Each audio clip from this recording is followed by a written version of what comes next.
ആദ്യമായി എൻ്റെ എല്ലാ കൂട്ടുകാർക്കും എൻ്റെ ശിശുദിന ആശംസകൾ നേരുന്നു. ഞാൻ മുഹമ്മദ് അമീൻ. എല്ലാ വർഷവും നവംബർ 14 ഇന്ത്യയൊട്ടാകെ ശിശുദിനം ആഘോഷിക്കുന്നു.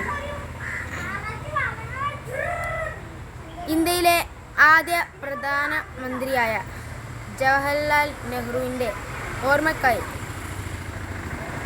അദ്ദേഹത്തിൻ്റെ ജന്മദിനം നാം ശിശുദിനമായി കൊണ്ടാടുന്നു. കുട്ടികളോട് ഏറെ സ്നേഹിച്ചിരുന്ന വ്യക്തിയായിരുന്നു അദ്ദേഹം. ഇത്തിരി സ്നേഹം, ഇത്തിരി ദയ, അതിനുവേണ്ടി ദാഹിക്കുന്ന ലക്ഷക്കണക്കിന് കൂട്ടുകാർ നമ്മുടെ ഇന്ത്യയിലുണ്ട്.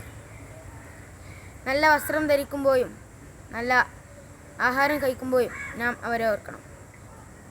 നമ്മൾ പഠിച്ചു മിടുക്കരായാൽ